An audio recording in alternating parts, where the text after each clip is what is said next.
McEwen wheels in front and was checked. The puck sat there for a moment. Now York is shot. Score! Ken York's first in the National, and it's 2-1 Philadelphia. This is episode 102 of the Liberty Yell. Danny Deemer here with Chris Snumpo. As always, how are you, buddy? I am doing well. I mean, the Flyers, they look better than expected. I'll say that. It's an impressive... I was actually just thinking this to myself this morning. Like, for a 4-4-1 start, it's like one of the most impressive 4-4-1 starts you could ask for. And it feels different from last year, right? Because they also got off to a pretty good start last year, but that was like lucky bounces and other teams not showing up for the game. And it just feels different this year. They're not going to be amazing, but absolutely better than expected. Just the effort night in, night out. It's been really fun to watch. I mean, I don't think it's going to last too much longer, but I can appreciate what I'm watching so far. I mean, they should have won that game last night against a really good Carolina Hurricanes team. I actually think it might last, but I think the result's going to be what we saw last night. Like, the better teams are just going to put us away. Absolutely. I think games like... Maybe I should have said I don't think the wins will last. Is what I mean. Results.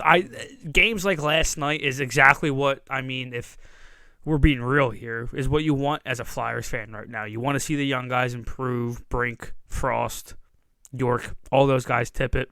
You want to see those guys make strides, but at the same time, I mean, this team isn't going to compete for anything. So losing at the end of the game is good for a draft pick standpoint, but I mean, I said it before and I'll say it again. This team is going to lose games. It's going to happen. Other teams are just way too skilled, and the more we get into the season, the more that will be apparent.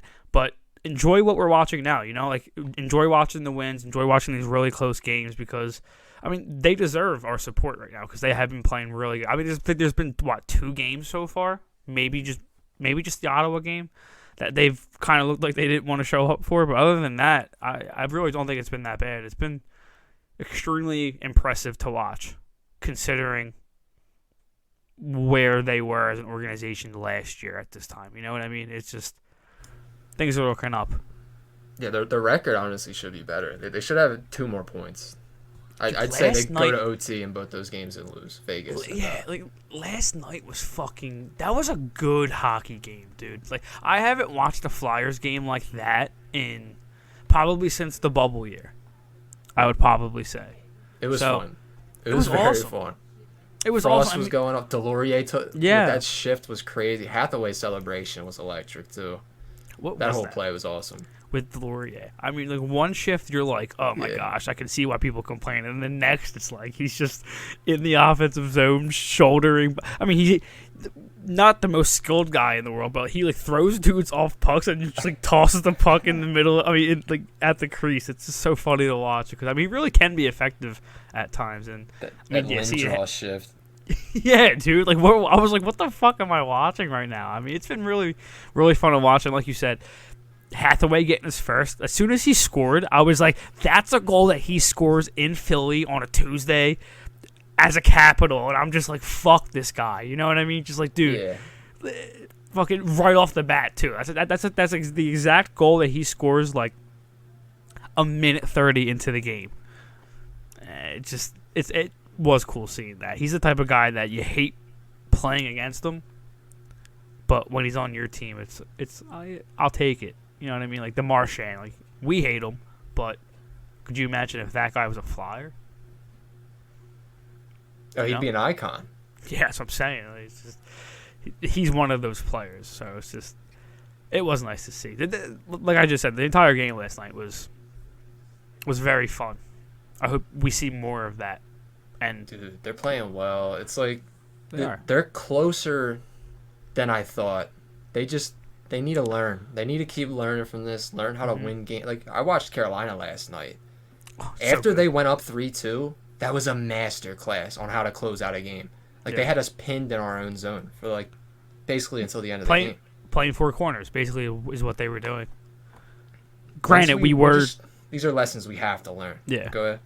Granted, we were at the end of the shift the current shift, and there were some tired guys on the ice, but that was a clinic of, like you said, of how to end the game. They were literally just playing four corners and just shielding the guys off the puck.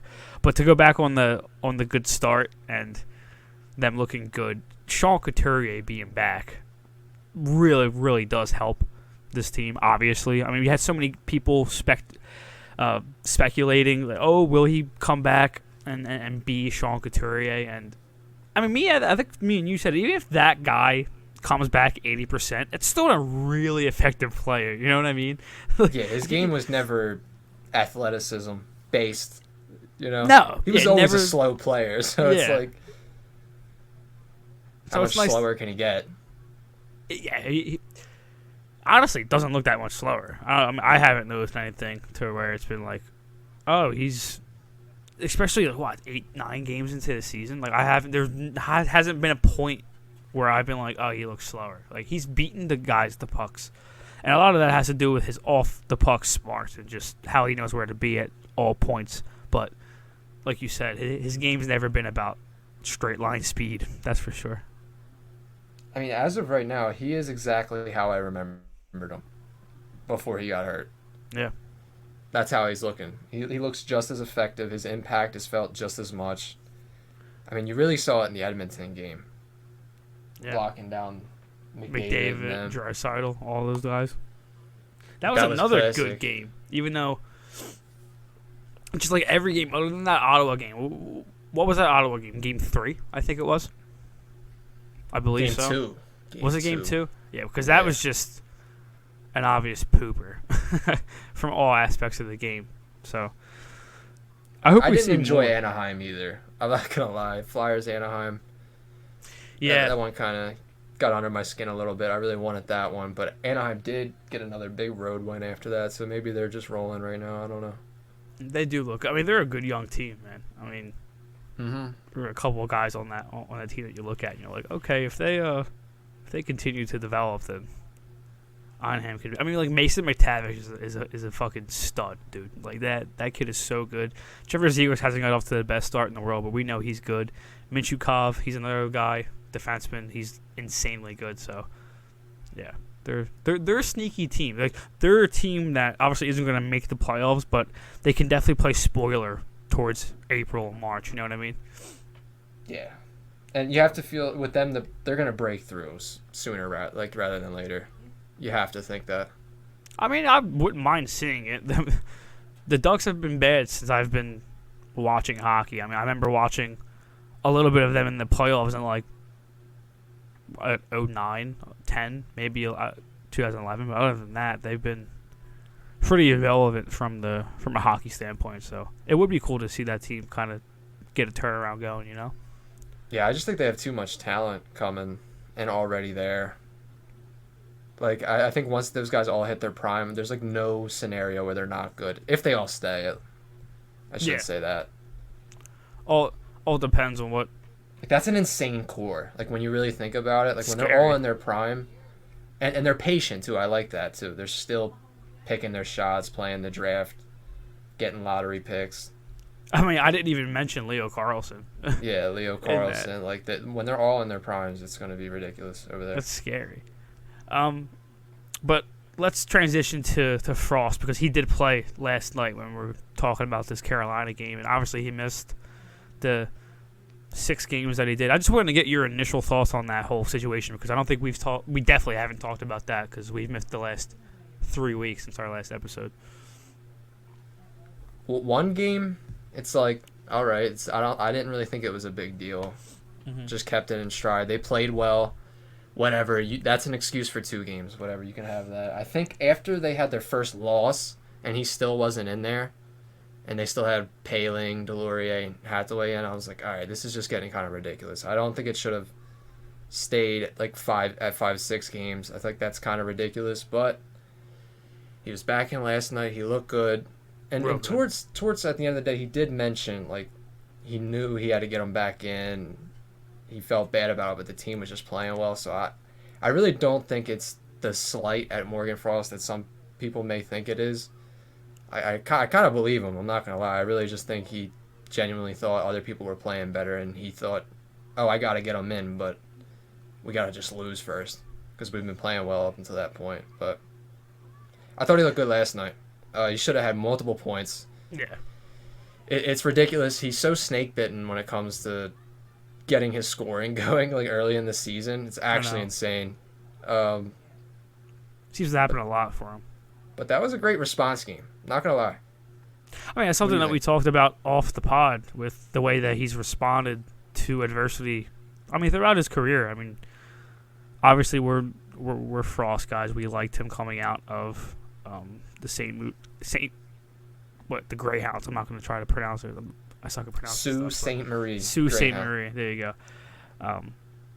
So like, it's not a secret that we've been high on him, and just throughout his career, he's had to deal with just adversity, and you've never seen him hang his head. You've never seen him say something to the media where you're like, that's probably just an emotion thing. Like, he's always come back, and he's always responded well, especially after games where he sat. So, like, we got sat in Toronto last year when his family was there, and then responded well to that and led the team in points to finish the season. And another example is Torts with him now, and how Frost said, I think you sent it to me, pretty sure, that he was saying, I want to be here. I never asked for a trade. I think I can make an impact here. And it's cool to see a prospect respond to adversity the way he has so far.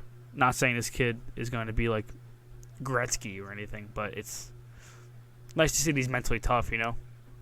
Yeah, no, for sure. Especially with social media. I mean, it's gotten ridiculous. It really has. Like, the hate on Frost has gotten so bad here that anyone who says anything remotely positive about him is just labeled like, oh, unrealistic fairy tale land. Like, it's ridiculous. It really is. Like, the constant dunking. Like, I see people that are who aren't even watching games, and they're seeing Frost is getting benched, and they're like, I'm just here for like the drama of this. I'm like, this shit's weird. Like, I want a Flyer player in Morgan Frost to succeed, and like, so do other fans. At least I thought, but it's really not the case. It's kind of weird. It's really weird. He's like the one player on the team that like certain people just root for to fail. He starts doing good, and these people warm up to him a little bit, and they're like, oh, they hedge their bets a little bit. They're like, oh, Morgan Frost might be a dude. He might be a player. And then he goes on a little skid or gets benched, and they just take that opportunity just to slam dunk it right back as if they haven't learned before. And it's just really, it's gotten ridiculous. I just wanted to say that. I'm not saying that Scott Lawton's been bad, but I mean, like, that guy doesn't have a goal yet, and like, you would think that he has fucking 7 with the way that some people talk about him. I'm not saying he's a bad player, but I think it's just a pure example of how people attach themselves to players and have this one mindset about him, and anything that anybody says bad or good, like, they react off that. You know what I mean? With whatever way they like. If somebody says something bad about Lawton, it's just like, oh, I'll go defend him. But if it's Frost, then it's just like, let it happen kind of thing. It's just these people like attach themselves to players and don't see things objectively. Like, we will call out, and Frost was playing bad. Frost is playing bad. But I mean, like, last night, I've gone back and forth with people on Twitter last night. Oh, he like looked invisible. I'm like, what the fuck are you watching? Like, are you watching the games objectively and then basing what you're watching and just saying what you're seeing? You know what I mean? Just say what you see. Why do you have to go into games and just lie or like lie to yourself? If you generally think Frost did not look good last night, I have no idea what to tell you. He should have had at least 2 assists, maybe 3. He looked fantastic last night. I mean, even Torts acknowledged it. Like, he didn't answer it after the game because he likes to answer how players played the day after because he wants to watch film. And Torts gave his props to him. Like, yeah, he looked good. He had 2, 3, maybe even 4 really good high-scoring chances that he created. And I just don't understand how people can't give props when props are due, because over here, at least, like I just said, if Frost is playing bad, we will admit that. You know what I mean? Like, Frost wasn't playing well enough to warrant himself to not be in the lineup when Torts was doing what he was doing. You know what I mean? Like, I would have been on Twitter screaming. Like, if Frost started the fucking season with like 3 goals and 2 assists, and then he got benched for a couple of games, then I'm like, yeah. But Frost didn't play well enough in the beginning of the season, at least in my viewpoint. I mean, I don't think anybody was amazing, but he didn't play well enough to not sit on the bench. You know what I mean? Yeah, I agree. And Dude, outside of the assist, how about the wraparound try that drew a penalty? Yeah, like, that's a goal if it's not a penalty. That was a really good penalty. Like not gonna sit here on this pod a lot and say, "Oh, that was a really good penalty," but I mean, yeah, that definitely saved the goal. He was 100% wrapping that puck around. Caught the goalie. I don't know what happened with the goalie, but there was no way he was getting back across, dude. Like that he was done for. But I think that's pretty much all to talk about with Morgan. It's just continued to do what we saw last night. And even Torts mentioned today that clip that you sent me. I thought it was pretty interesting. He was like, yeah, he started the game actually pretty shaky, had a couple of turnovers, but I've tried my best to focus on letting them try things and create, because turnovers are going to come with that, but let them do it and let them fuck up, because they're just going to get right back on the horse and try again kind of thing. So it was nice hearing him say that, because he didn't take ice time away from Morgan because he started slow and had a couple of turnovers. He kept going to Morgan, and towards the end of the third period, Morgan was like double shifting, and it got him going. It was good. Like, I have no complaints with how Torts has handled Frost this year, and I hope it continues, because him and connecting together, I'm talking about Frost, is just insane. And if Foerster it's always worked. It's always worked. Yeah. I mean, even when it was back in 2019 when they were with Giroux, it's always worked. And I've always fucking slammed my hand on the table for those two to stay together for at least a 6-7 game stretch, so you can see what they can create. And I mean, we saw what they created last night. And if Foerster can wake the fuck up, that line is actually kind of fucking crazy, because Morgan Frost will set Tyson. I mean, he set him up last night in the first game that they've been together this year. So I think, like I just said, if Foerster can wake up a little bit and those two, Konecny and Frost, can stay together, I have little doubt that line can't be a line that just sticks together the entire year, warranting those guys stay healthy kind of thing. So, because they're just, Konecny and Frost together is just so fun to watch. So I hope they keep it together. And to add on to the offensive leash thing that you were speaking on with Torts, I mean, that's 2 games. One against Vegas, I believe it was York with the turnover in Vegas. Bad turnover in Vegas, yeah. And Cates with the bad play against Carolina. And you can see there's no panic button being hit. There's no guys getting chewed out. There's no overreaction. Mm-hmm. It's just a part of the process. And I do like that approach to it. Because there's some people who are just like blindly think like, oh, Torts he's gonna light them up now. Yeah. He's gonna bag skate them. Like, the narrative on him. Mm-hmm. And it's like, he I don't hates know, young dude. players. Look at him with Bobby Brink the other night. Like that I thought that was an awesome moment. Yeah, tapping him on the helmet like that was really cool to see. Yeah, he looked genuinely happy for him. Don't you love the people who come out and say that Torts isn't good with the young players, and where he doesn't play the young players? It's like, there were some people during that whole Frost benching thing coming out being like, oh, he hates the young players. Like, not shocked to see this happening. The entire team is young. Yeah, what are we talking about here? Like, look at Brink. Look at Tyson Foerster. Cam York is, 21 years old. Igor Zamula is 23 years old. There are a lot of young guys on this team. There are older guys as well. Don't get me wrong. But to sit there and say that he doesn't play young players is just insane to me, at least. I mean, look with Frost. He puts him right back into an offensive role. I mean, I guess that's the least you could ask for, right? But yeah, still did it. At least he didn't throw him in for Paling, like, actually. Yeah. At least he was real about it and put Lawton down there. Like, I thought that was a solid change. I was actually pretty concerned about that when I was at work when I initially saw. I was like, okay, is he in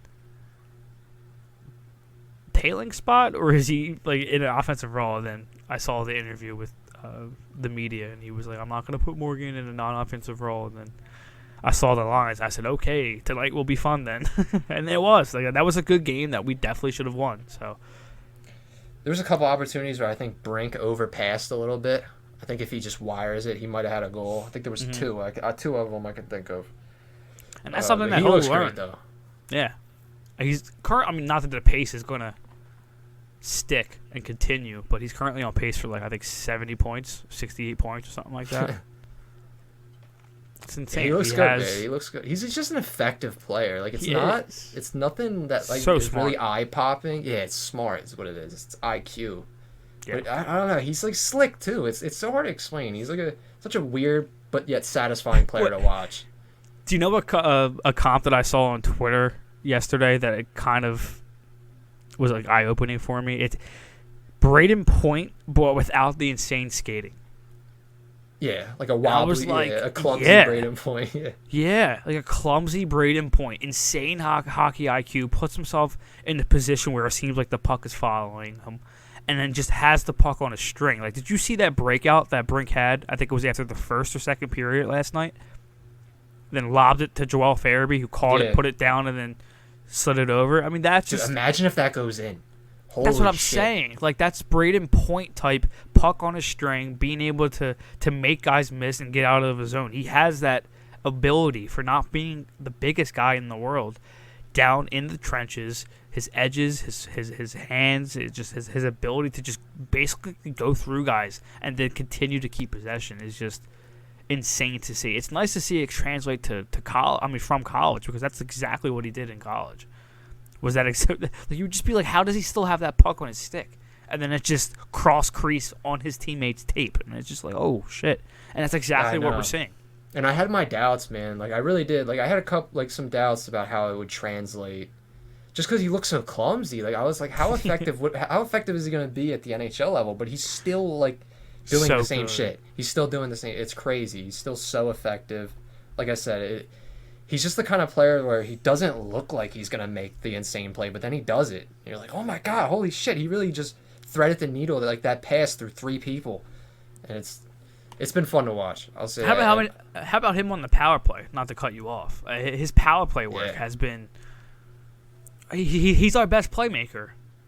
Easily. Him and Frost, I think, are two guys on the power play that can really, really create and set guys up. We saw a little bit with Morgan with Tyson last night and Konecny, but Brink, his ability to just set guys up and sit into open pockets of space have just been insane to watch so far. And he will continue to stick it on power play 1 for the continue. I mean, I guess it really hasn't been 1 or 2. They've just been kind of... Because last night, the first power play went to power play 1, and they were on the ice for the first minute. And then power play 2 came on, quote-unquote 2.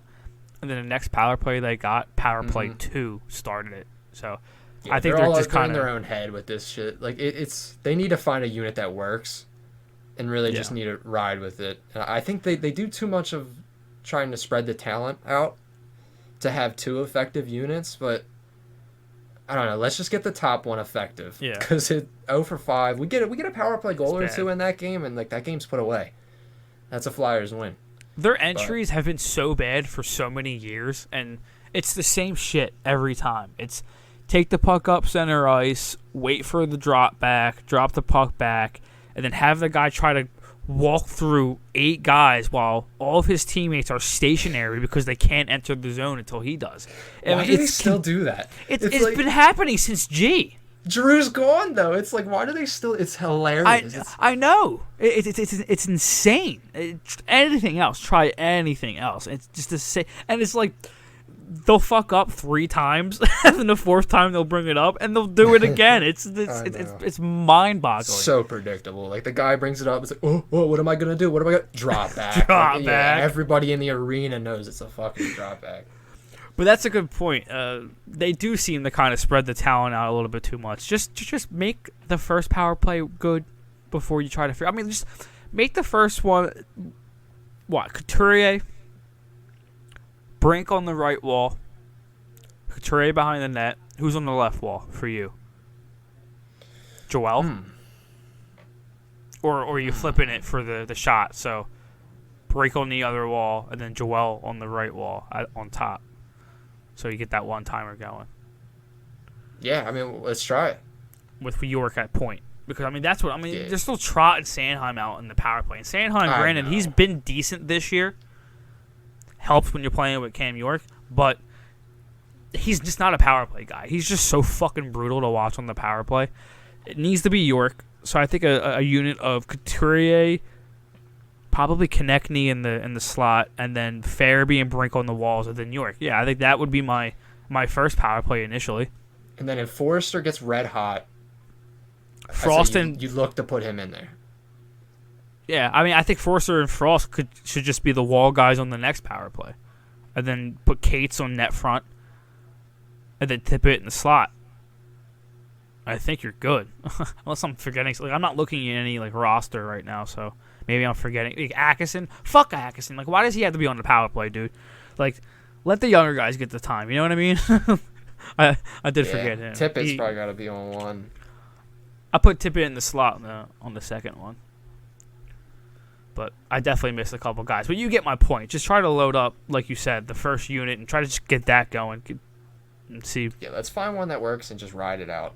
Because we could use a couple goals in these games from our power play. It would help because it's insane that our penalty kill is more of a momentum builder than our power play. And it's been that way for a good little bit now.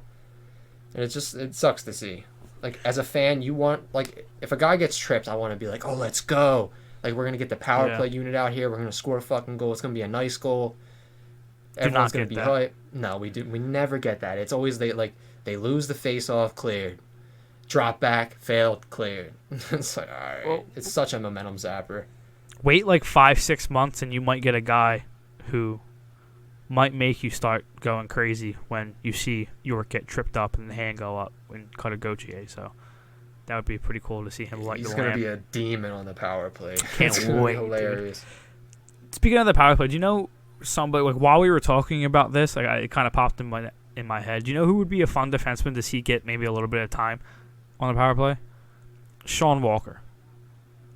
Because he does. He's shown ability to, like, kind of dangle his way into the ozone. I mean, granted, what I've seen him do is like on the right wall and not on the point, but he's shown the ability to just play well. It hasn't really been anything like out of order. I mean, not out of order. It hasn't been anything over the top. You know what I mean? It's just been he's been solid. He's been solid in breakouts. He's been solid defensively, and then offensively, I didn't know he was that skilled. You know what I mean? Like, he's pulled out some tricks out of his sleeve. So I would like to see him hit a guy too. Yeah, and he's been. And he's if he continues to play like this, and maybe not this well, because I mean he's been really, really good this year. But if he continues just to be good, he's a right-handed defenseman. How many playoff teams are going to want him? And what are they going to give up for him? Especially if he's playing like this. If he's still playing like this, come March, April. I mean, when's the deadline? February. Dude, a first-round pick isn't insane. Not first-round pick. I'm sorry. Like a third, second-round pick isn't insane to say. Right-handed defenseman on a playoff team. Maybe not a second, but like a third isn't crazy. Like, we definitely could get something back for him. You know what I mean? Like, he was kind of like a dump in the Provorov trade. I really do think maybe a second, a third. Dude, I was just going to say, I know it's 9 games in, but the Provorov trade already looks even better than how it was already a masterclass. It's even better now. Just 9 games. Like, the timelines for Provorov, I don't know what the fuck Columbus is thinking. Like, that's not going to match up. Fuck Columbus. They're going to have to pay him some amount of money that he's not worth eventually. Probably some long-term deal. Meanwhile, we're going to flip this guy for a nice asset at the deadline. Already got a first. What do you think we could get for him? If Sean Walker continues to play the way that he's been playing this year, and like say a couple teams, playoff teams this is, lose a couple defensemen, especially right-handed ones. I mean, like we've talked about how much they're a commodity in the NHL. Just they're like looked at differently. I mean, look at Risto. Yeah, I mean, I could see if they get ahead of the market, I could see a desperate team giving up a first. What did we see Tanner Jeannot go for last year? Yeah. I mean, look at that. An absolute haul. I don't think it's insane to say that Sean Walker could maybe bring back a second or a third. Ryan Reeves brought back a first once upon a time. Yeah. So it was a bit ago, but it happened. Let's not count hockey guys out. I mean, Scott Laughton was about to go for a first. Like, should have gone for a fucking first, dude. Yeah, I mean, that's still insane to me. that he's here. I mean, don't get me wrong. I like Scott Lawton. I understand he's a good guy in the locker room. But, I mean, if a team was legitimately offering a first-round pick for Scott fucking Lawton, that's insane to me to not pull the trigger, especially given where this team is in the sense of rebuilding. I mean, could you imagine if we had 3 first-round picks in this draft coming up? Wouldn't it be something? Yeah, but let's look at the standings. I know it's only 9 games in, but since I just brought up that draft, which, I mean, Flyers fans, I haven't seen a lot talk about how we have that Florida pick. You know that, right? And they're currently 4-3-1, 9 games in, and they have a lot of key injuries. They are 3-1-0 in their last 5. I mean, at home. So that's good, dude. People need to keep tabs on that more, because if they continue to play the way they are right now, they'll finish middle of the pack, way outside of the top the 10. So having 2 first-round picks, maybe close to back-to-back. Sean Walker goes at the deadline for a first, and then you just flip a whole bunch of other guys, too, for some complimentary picks. Like, yeah, that could be something, man. That could really be something. That's why it's tough not to get excited. Cam Atkinson, like, what does... Yeah. If Cam continues to play well, what does Cam bring back? Because, I mean, you look at Cam Atkinson's contract, he's making $5.8 this year, and then next year, and then he's an unrestricted free agent. So he's on an expiring contract in the next couple of years. It's very interesting, man. They have a lot of guys on this team that, I mean, like him, Lawton. Don't see anything happening with Couturier. You keep Couturier. Walker, and then obviously Sealer, because you had teams knocking at the door last year, and if he continues to play the way he is, he'll definitely get some calls on him. So, yeah, it's something to keep tabs on, because it's nice to watch how they're playing, but at the same time, I don't know if this is just me or you too, I do have in the back of my mind, like, hey, 4 or 5 months from now, this is going to look like a different team, younger. A lot of guys that we wanted to see start the year with them are going to be here, along with a guy like Couturier and Konecny and stuff like that. So there are so many storylines to look at and follow throughout this year, not just win-lose, because there's so much beyond that I'm excited to see how it plays out. I feel the same way. After every single one of these close losses, I'm sitting there thinking to myself, we win that game in 2 years from now. 2 years from now, when Mishkov's here, Cutter's here, everyone's taking steps, getting older. I mean, York 2 years from now, like, Bonk maybe comes through, and then we have all these picks coming up in the next, like, we win that game. It's like against Carolina. Enjoy it now. That's how I feel. Same with Vegas. We win that game. Dallas, we win that game. Like, that's how I'm feeling right now. That's what I'm telling myself to make myself feel better, at least, but it's working. I mean, it's not even like you're lying to yourself, right? Because you're not. No, that's the fun part. I mean, what did we talk about right before we hit record with Carter Gauthier and Michkov? If both of those guys become what we all think they are, like, that's our forward group is set. Like, we do not have to worry about signing the fucking big fish free agent or anything. I mean, like, I wouldn't be opposed to it, but, like, it's not something that has to happen, because we have 2 guys who, I mean, Danny, I don't see how those guys aren't top 6 guys in the NHL. I really don't. Excuse me. Something catastrophic I really think would have to go wrong with Michkov not being a fucking top-line guy. And Carter Gauthier, like you said before we hit record, has his question marks regarding some of his style of play. But at the end of the day, he's just so good in almost everything. It's just hard to see him not being an impactful NHL player. So it's insane to think about how our forward group, with the guys that we have now and how they're continuing to develop, we have 2 of those guys coming. And it's not insane to say, like, those are locks to be star players, man. It's really not crazy to say that. I really don't think it is. Like, I'm not just trying to be a homer because I'm obviously a Flyers fan. I really do think those 2 guys are just extreme locks to be at least star-level players. I really do. If Michkov's not a 100-point scorer in today's modern NHL, I'd be genuinely shocked. Dude, he might be when he might be a 100-point player when he comes over. Yeah, I agree. He might be like 40 goals, 60 assists. 45, 55. He might have a stat line like that. Yeah, And that's being realistic. Like, you look at the kid play. Insane. Like, he's going to thrive in the modern NHL around high-level talent. That's what I was just going to say. Could you imagine Michkov on a team with actual talent? And I'm not saying HC Sochi is completely lacking of talent, because they're not. They have a couple of guys in their top 6 that are decent, but they're not on Michkov's level. Not that a lot of guys are, but him, like, Michkov on the Flyers right now in a top 6 role, playing with Couturier or like Frost or Konecny or something like that. I don't see how he wouldn't be a point per game guy. I really don't. Right now. 15 points in 17 games in Sochi right now, and that's after 3 or 4 games of him having, I think, 0 points. I think it was 3 games, and that's because he just came back from illness that I think affected him a little bit more than he kind of let it on. I think he was playing sick for a couple of games. Could have easily gotten points in those games, but didn't. So he still has 15 and 17 now. But this is without him having that 3-point game or that 4-point game, which everybody and their mom knows, even Montreal fans, that's coming. That will happen. So, it's just so exciting to know that we got those guys in our pockets. We got Bonk, who I was talking to Derek earlier.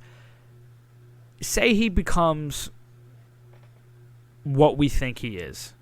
That's a guy who can play in the top 4. He's probably ideally on your second line as your right-handed defenseman. He's not ideally your first top pair guy. Maybe he could develop in that, but if he just develops into what we think he is right now, that's just a dude, a really, really solid second pair dude. That's 3 guys right now. That's 3 extremely important positions: center, right wing, and then right defense that we have, and not to mention the goalies. So we have an important draft coming right here as well. With how many draft picks we're going to have for that? Like, what's 2 to 3. What's going to happen at trade deadline time? So it is, like I said, there's a lot to look at within the season that we can definitely follow. So I'm just happy hockey's back. We just talked about how the forward group is basically set, and how we might not even need to fire the bullet in free agency. You can fire that bullet on defense. Like, say Bonk doesn't work out, go out and all that cap space you opened up. You got Michkov, Cutter on ELC. Go out and get that stud defenseman. Go out and make your Pronger move. And wouldn't it be fitting if Briere went out and did something like that? But they're gonna have their move when they're ready to go. I'm excited to see what it is, whether it's trade or signing. But like I've already heard Briere kind of like when people were asking him, how long do you think this is gonna last, or how long do you think this rebuild is gonna take? And he's always come back with, I never put a number on it. The players will decide, and then you'll know when the rebuild's over, because I'm gonna make a fucking move where everyone's gonna be like, oh shit, yeah, they're done rebuilding. You know what I mean, kind of thing. So I think that we'll be on here talking to each other, and we're gonna look, okay, whatever he just did, that's obviously pointing to the fact that he's ready to fucking go. So I'm so excited to see what that move is, considering what we have coming in the pipeline. So it's not hard to be optimistic about this Flyers team. Highly optimistic about this Flyers team right now. So. I think it's gonna come in like a storm when it finally happens too. I think the Flyers are eventually gonna sneak in one of these years. They're gonna lose in like 6 games to the first seed, but they're gonna play them competitively. And then that off season, Briere's gonna get moving. Michkov's gonna come to North America, and then it's just gonna feel like everything's dialed up. I'm gonna say what everyone's fucking thinking. Give me one more bottom 12-ish, 13-ish year, and then make the playoffs next year. Like, obviously, I want to win games. I've enjoyed what I've watched. They've looked good. Will they sustain it? We'll see. One more year of just getting a semi-high draft pick, and then, like you just said, that would be nice. Maybe next year sneak into the playoffs. I'm ready to go. You know what I mean? Just, I'm going to say one more year. And more importantly, just get 82 games, another 82 under the young kids' belts. Like Cam York, he's sitting at, I think it's 96 career games right now. Just getting an 82 set under him would be massive. Getting him up to 170, all that experience. Yeah. It's just, that's really what the season's been about. And that's why people were rightfully upset at seeing Frost sit for 6 games because it's like this is what we're here for. We're here for the growth of these guys. Yeah. Nothing else. But if Frost doesn't come out of the lineup for the rest of the season, we're gonna look back on that and be like, yeah, who gives a fuck? You know what I mean? what if he's the team leading point scorer for the next like 3 months, like he did the last time? I had that thought, dude. I was like, what if he just like continues to just play well like he did last night with Carolina? And that's against a really good team who Torts pointed out in his press conference when talking about Frost is really fucking fast. Like that is a team that is big, skilled, and really fucking fast. So like we kept up with them. Frost kept up with them after not playing for 6 games. So yeah, I had that thought. That would be cool to see. That would be kind of a fuck you to, not Torch, because I don't think Torch has kind of fucked him, but his haters at least on X, Twitter, whatever you want to call it. But it's like if it happens again, you almost kind of have to like, okay, there's something to that. Like the kid definitely responds well. Like, can we admit that? Yeah. Like, do you know what I was thinking? And what? Maybe it's just me thinking a little bit too hard, but I was like, maybe Torts did that as like a, let me bring him down and then like shoot him back up because I know he's going to respond to the benching. Like, let me kind of like push his confidence down a little bit. I know he'll respond well and have a solid game when he comes back, and then I'll talk a little bit. Then I'll talk good about him a little bit, and then he'll set off. I don't know if that's just me, but maybe he's just trying to push buttons with Frost. Maybe it was never actually about benching him.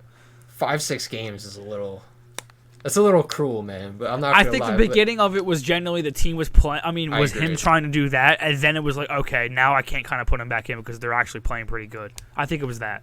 No, it was 100% that. Like, let's be real. It was 100%. It wasn't, I'm sitting you for 6 games because you suck. That's not what it was. No, I mean, the third game, what was that? That was the home opener against Vancouver. They shut him out. Mm-hmm. They shut him out 2-0. Yeah. I mean, and they looked great. Like, the shots 42-26. I'm looking at it right here. Zamula got a goal. Coots got that penalty shot goal. Like, they played fantastic in that game. So it's kind of tough. And then the next game, they shut down Connor McDavid. It's tough. That's what I mean. It's a tough look for Frost. And you know, he responded well, though.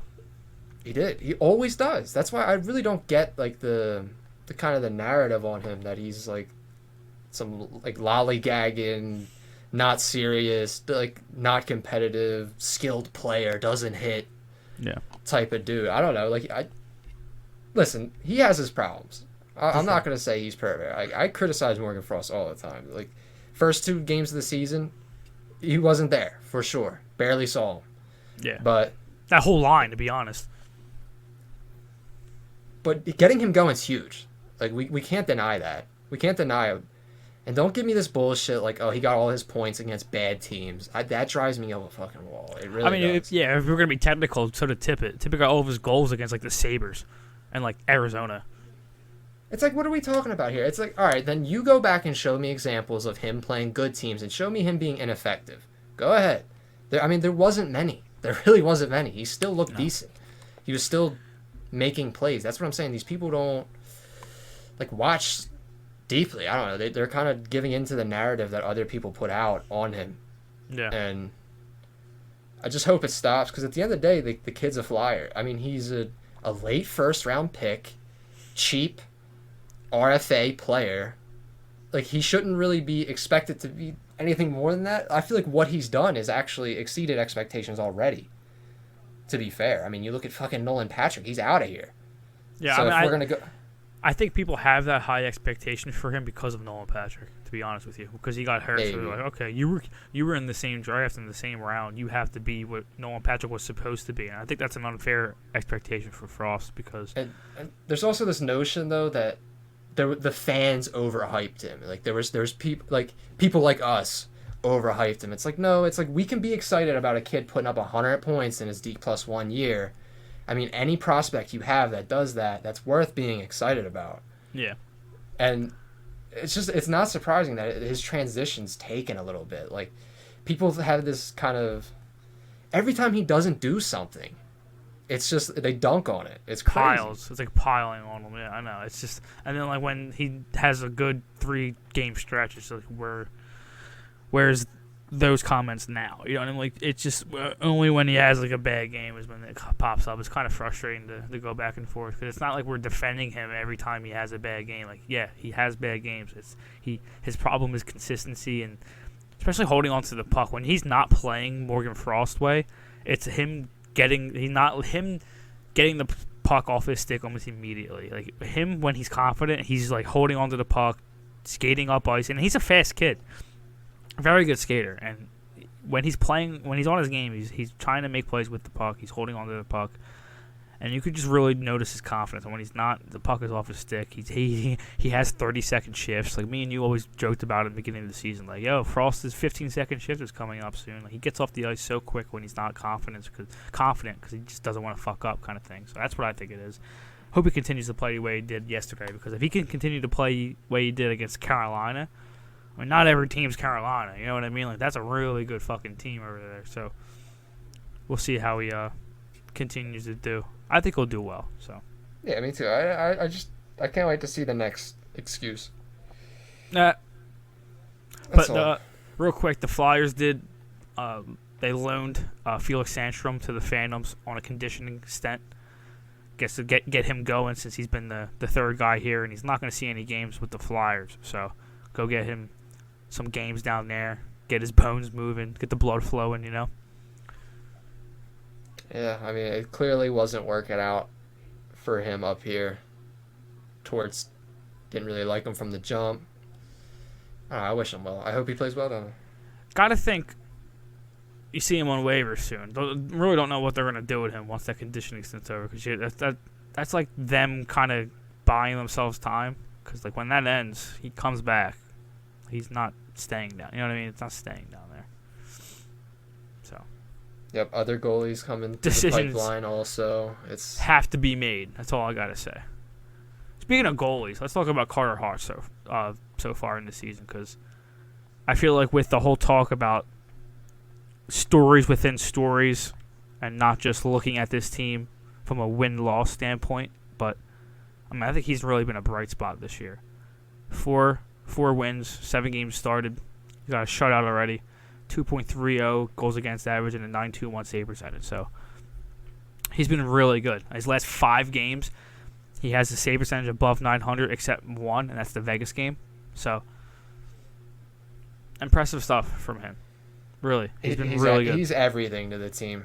Yeah, he really is. I mean, he always starts seasons well, but the collapse in the past has come because of the lack of play in front of him. Yeah. Like the play in front of him has collapsed poorly. So, I don't know. It looks better this year, so hopefully he could keep going. He's the kind of guy you don't really need to give him much. He can bail you out of insane situations. But you just got to give him enough. What was the game that Erson played where me and you were like, if Hart plays that game, we win? Is it the Dallas game? Probably Anaheim. Yeah. Probably Anaheim too. But I don't know. They both. scored 7. But yeah, they did. Yeah. Definitely Dallas, I think. If Hart's starting in Dallas, because Erson had a couple in Dallas where you were like, you got to have that. The 3-2 goal was weak. Yeah, it was. So I do think if Hart's starting in Dallas, that game is a lot closer than it was, and it was already kind of close. So I like to see it. I like to see the fight, Danny. Yeah, I agree. I mean, it's better than in years past. It's like, concerning the defense is, even if they're marginally better than how they were before, it's a win because they're much cheaper. There's not a lot of cost commitment to all of these guys. I mean, our defense was super expensive last year and terrible. Fucking atrocious. Bad. So, like, it's like now they're properly paid to an extent. It's like they're all doing their part. I mean, York, I mean, we can get into him a little bit if you like to. But we can get into the defense. The way York is embracing this like bigger role is, I mean, he's taking it in stride. For a guy who has less than 100 NHL games, he really at times looks like a straight up veteran out there. His play is just so calm. It's just, I was telling my dad while we were watching the game yesterday, when he skates like poetry in motion. He's just, even when he's under pressure, you don't see him. I mean, he might be panicking inside because you certainly don't see it from an outside perspective because that dude is just so calm under pressure. He gets the puck on his forehand, like spins, gets the puck up ice, or like if he needs a nice little chip right over the boards to get it out, he does it. It's just his vision, his IQ, his skating. It's just as he gets older, he'll get more physical as he puts more weight on, and honestly, he grows that grown man strength because he is just a kid. He's 21 years old, so he's just nothing but good things to say about him. And I think honestly, I mean, Sanheim's been good this year, but I think York's play back on his strong side has really, really elevated Sanheim's game. And Sanheim's game is what? Jumping up into play, getting through the neutral zone with his speed, trying to create something offensively. And that's essentially what Sanheim's done. Like, I mean, we've mentioned off record how many times we've seen Sanheim step up into the play this year, and he does look a little bit stronger. Definitely added some weight over the offseason. So nothing but good things to say about York because he's just been fucking fantastic. I mean, definitely some things to work on, but that's not anything crazy coming from a 21-year-old defenseman who has less than 100 games in the NHL. So other than that, just nothing to complain about, man. He's been really good. Maybe more points, but that'll come. Yeah. I have no doubts, right? It's just like, it's crazy. I mean, he has 3 points, but he's still one of the most noticeable players on the team. I think that just goes to show. Yeah. Absolutely. How impressive his start's been, and the way that pair has played, like it's really refreshing to have a first pair that's just activating. It's just activating play. They look good. Yeah. Yeah, it's very nice to watch. It's fun, and they're getting really good opportunities because of those guys. They're on their game right now. So York's ability to defend a one-on-one rush with his stick is so fun to watch, dude. Like, he's only the way better too. The way he controls gaps is just insane. Like when he's skating backwards with a guy who's trying to swing out wide against him, he like gives him a little pocket of space to take, and then he takes it right back. It's just like, he like sets the guy up. You know what I mean? Like baits him into taking the space. Like, okay, let me back off here, take that space, and then I'm gonna cut you off right here and take it away from me. It's like textbook fucking defense is what he plays fucking 85% of the time. It's really fun to watch. So then he'll like get possession of the puck behind the net and do some slick play to get it out of the zone. Like nothing outrageous, just slick, just fucking simple. Gets the puck on either his D partner's stick or up into the play, because like his breakouts are always just tape in stride, beautiful breakout. Like there have been many times this year where I've been watching the game and I've just audibly been just good breakout. Nice breakout. Beautiful breakout. It has been fun to watch. Like they haven't been a total fucking disaster, which I've been accustomed to in their own zone trying to get out this year. I've actually seen 3 passes in a row, Danny, connect in stride. Nobody fumbled it or anything like that. You know what I mean? It's like I feel like we've fought so much of that hockey lately in the last fucking decade. Weirdly enough, this team executes. I mean, sometimes when they're off, they're off. I'm not gonna lie. Like at the beginning of yesterday, like they looked kind of off. But when this team is on their game and executing, they look better than some of as a whole. Those Giroux teams when they would be there would be games in the Giroux era, the Giroux Hackstall era. Like 3-4 game stretches where they're just overpassing and not connecting on. No one's corralling a pass. It'd be like Giroux, Coots, back to Giroux, over to Bellemare, plays dead. Bellemare plays dead. Over to Vandervelde, plays dead. Like the Weiss play dead. There's just I don't know. It's been fun hockey to watch. Like they're actually they got sneaky skill. I mean, we said it a couple episodes ago. Like they've been taking it to some top teams. They've been competing. In that Dallas game, they were down 4-2 in the third period. Took a penalty. Cam York goes to the box. You're like number 1 defenseman goes to the box. You score 2 shorthanded goals to tie the game. Like I don't know that was pretty telling. Ballsy, right? I feel like that's a good word for it. It's a ballsy fucking effort. Yeah, for sure. They don't give up.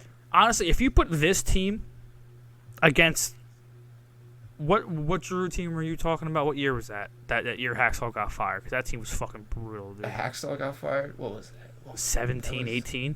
Yeah. Yeah. No, 18, 19. 18, 19? So you put this team up against that team, I genuinely think this team dog walks them. Oh, no, this is exactly the kind of team that we would be like going into the game expecting to win against. And they just outwork and walk us. Yeah, dude. Yeah, the John Tortorella team that just chips away and just... Absolutely. Yeah, for sure. I'm just excited to keep continuing watching them and see if this. I mean, obviously, like the skill gap is going like as other teams get more comfortable, and that's what I was trying to say earlier. Like as they get more comfortable and we get into more games, I think the skill gap is gonna show a little bit. But like you said, we have sneaky skill, so I do think that we're gonna keep up a little bit. But how much is it? Like how much are we going to keep up? Is my question. You know what I mean? Like. How much can that skill develop this year? Like, how much can Bobby Brink give us this year? Like, this has been fun, but, like, can he actually sustain that? And I'm not saying it's a bad thing if he can't because he's still a young kid. But if he does, that's a whole different fucking thing we're talking about. You know what I mean? Like, if he actually stays on the pace that he's on, that's 70 points, dude. If Bobby Brink scores 70 points this year, we have to sit down and have a fucking conversation. You know what I mean? Like, that's a star player. Things could play out that way. Like, things could play out. Do you know what I'm saying, though? Off. No, I agree. Yeah, it's like we kind of have to wait and see. Yeah, like if that would be crazy if he's generally a 70-point player, which he's on. Like that's the pace that he's on. And I'm not saying he's going to keep on that, but that's a conversation we'd have to sit down and talk about. You know what I mean? Like that'd be fucking nuts. That's another player that we can add when we're just talking about Cutter Gauthier and Mitch Koff or something like that. Like those are the questions that we're trying to figure out. You know. This is what this is about. These next couple of years is just figuring out who these guys are. And I said it last episode, 2 episodes ago. I want that surprise with a prospect. You know what I mean? I want to. Oh, he wasn't supposed to be that good. Maybe Bobby Brink is that guy, Danny. Maybe Bobby Brink. I mean, we liked him coming out. We thought he was going to be good. I had him as like a middle 6 playmaker, but I didn't think he was this good. You know what I mean? Like if he's that guy that exceeds expectations and just turns into a fucking top line guy who scores 70, 80 points at 21, 22 years old, then like that's what I was asking to stumble into some luck. And if we come around, if York keeps continuing to play well and Brink continues to do his thing, I mean, like we look back at that 2019 draft, like fuck Cole Caulfield. Like Cole Caulfield's awesome, but I would much rather have Cam York and Bobby Brink. You know what I mean? If both those guys continue up on this trend, that's why you don't talk about drafts fucking 2 years after they happen or a year after they happen. Like, I'm still not going to talk about it more than I just did for at least 2-3 more years. You know what I mean? Until these guys are like 25, 26 years old, and then I think it's safe to say who they are. Maybe a little bit later than that, 27, 28 for defensemen. Getting the Canadians down the line. Yes. One day when we're both good again, that would be so. Like, let's just settle it. Let's just see.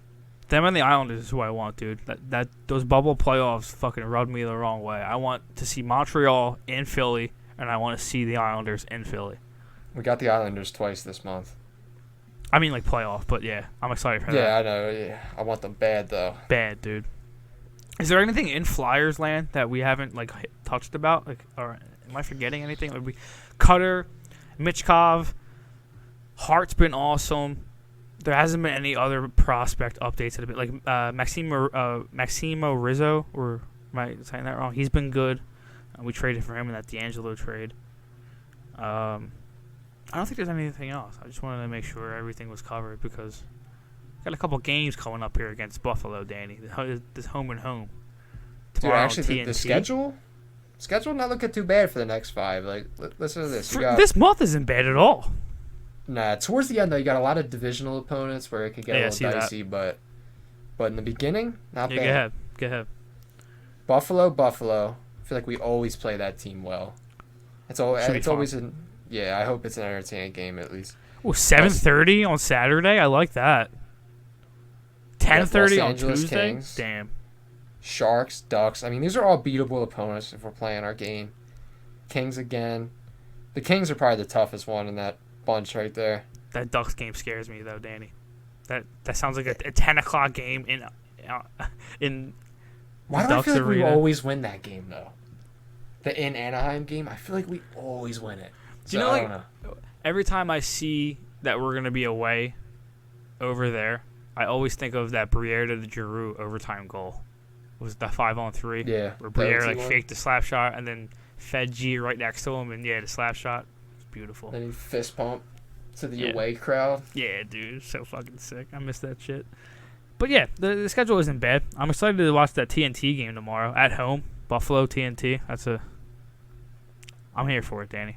Yeah, let's go. I mean, come on. I want a game out of the boys after that one. I think they'll be ready. I think they'll be ready for this game. I mean, for sure. You have to think that they want to win one. It's probably a sour taste in their mouths now. But at the end of the day, like if this team could just close out games or had enough skill to win an OT, I mean, the start could actually be a real impressive start. But there's obviously just a lot of growing pains here, and that will come absolutely. So we got to take it in stride, Danny. We got to take it in stride. Not get too high, not get too low, Danny. Objective.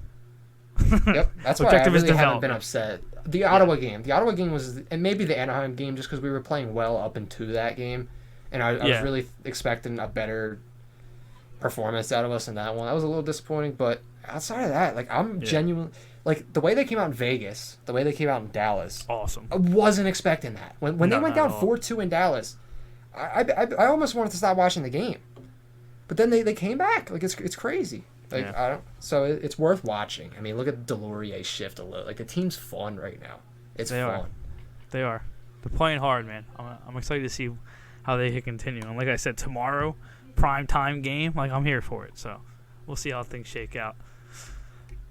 Is that the end of this episode, or? Yeah, I mean, before we move on, I do want to talk about that tragedy that happened. But before we talk about it, I do want to rest in peace, Adam Johnson. Definitely thoughts and prayers out to his family, friends, and teammates. I mean, just a literal horror scene, just tragedy, just awful stuff. So, just wanted to reach out for TLY. Definitely gives their condolences to everybody involved, because that's just not something that you want to see, man. That's just awful stuff. Absolutely shocking to watch. I didn't even watch it, to be honest. I think I accidentally watched it. Yeah. Like I thought it was like a highlight at first or something, and then I watched it and I was like, what the? Like, 28 just heart-dropping old stuff. Just absolutely fucking tragic, man. But I do want to talk about, I mean, obviously that's going to strike up conversation about the neck guards and if the NHL should mandate them. And I mean, I talked about it a little bit on the timeline. And I don't want to spend too much on this subject because I mean it is still just new and just an open wound and just a terrible fucking tragedy.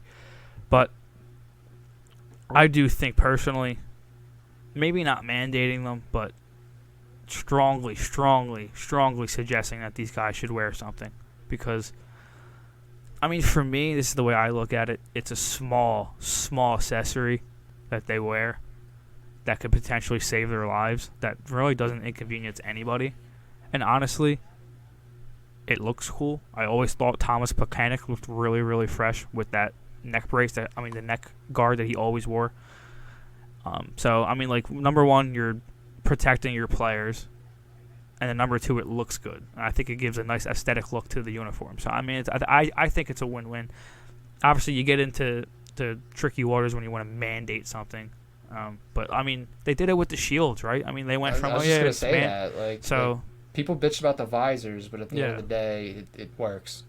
I mean, and it works. It's for your fucking safety. You know what I mean? Like, we're so, not... like fuck your comfortability. I mean, that's really what it comes down to. Like, these players, like, it was the same thing with the visor. Like, players are just comfortable a certain way, but it's like the game is on ESPN now. The game wants to get bigger and bigger. You can't have stuff like this happening, man. Like, that's just tragic. Like, absolutely if terrible. If you can take steps to avoid it, I think you should. Yeah, absolutely. I think everyone should feel that way. Yeah, it's just... I just wanted to talk about that real quick, but just rest in peace, Adam Johnson. Absolutely. So, but I do think that's it. I think that would be episode 102, Danny. Yep, episode 102 on Halloween. Yeah, happy Halloween, everybody. You can follow us on all socials at the Liberty L. Follow me on Twitter at TLY Danny. Follow Chris at Chris Stumps. And go Floor.